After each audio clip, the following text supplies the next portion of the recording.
जी हाँ दोस्तों, इस बार मोती माला छाप जहाँ देखे वहाँ मुहर लगा करके अनिल यादव को पैक्स अध्यक्ष जरूर बनाए और आप लोग 5 वर्षों के लिए एक बार इन्हें मौका अवश्य दे।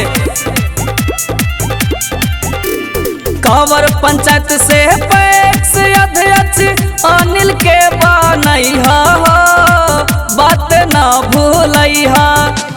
कांवर पंचायत से पैक्स अध्यक्ष अनिल के बनैहा, बात ना भूलैहा। मोती माला पर मोहर लगैहा, बात ना भूलैहा। त मोती माला पर मोहर लगैहा, बात ना भूलैहा। हाँ, बात ना भूलैहा।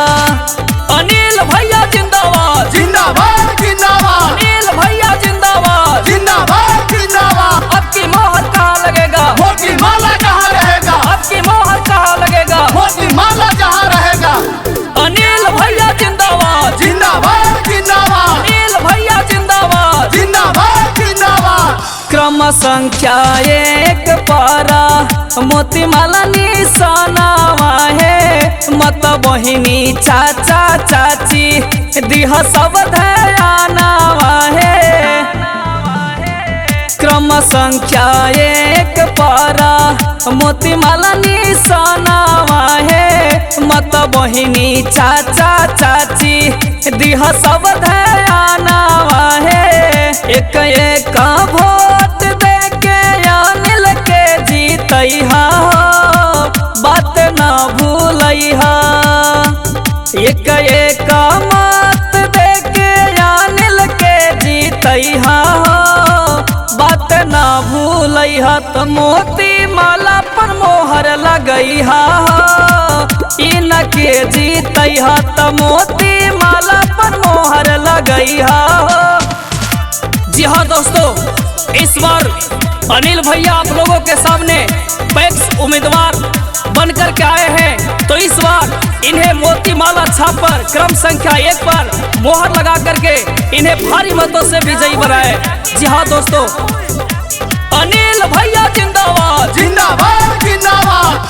कांवर पंचायत के मतदाता भैया, मोती के माला छप पर मोहरा लगाइहा। कांवर पंचायत के मतदाता भैया, मोती के माला छप पर मोहरा लगाइहा। जीतवाला सेहरा अनिल भैया के सहजैहा, बात ना भूलैहा। जीतवाला सेहरा अनिल भैया के सहजैहा, बात ना भूलैहा। त मोती माला पर मोहर लगैहा, इनके जीतैहा। त मोती माला पर मोहर लगैहा। जी हाँ दोस्तों, इस बार झांसे में नहीं आना है। इस बार अनिल भैया को अपना बहुमूल्य मत दे करके पैक्स अध्यक्ष बनाना है। कांवर पंचायत के जनता ने ठाना है अनिल यादव को पैक्स अध्यक्ष बनाना है। जी हाँ दोस्तों, याद रहे क्रम संख्या 1 मोती माला छाप पर मोहर लगाना है। 29 तारीख के वोट देवे जाइहा, जहाँ देखिहा मोती माला मोहरा लगाइहा। 29 तारीख के वोट देवे जाइहा, जहाँ देखिहा मोती माला मोहरा लगाइहा। यादव धनंजय राहुल विराट के कहल अपनैहा, बात ना भूलैहा। त मोती माला पर मोहर लगैहा, इनके जीतैहा। त मोती माला पर मोहर लगैहा।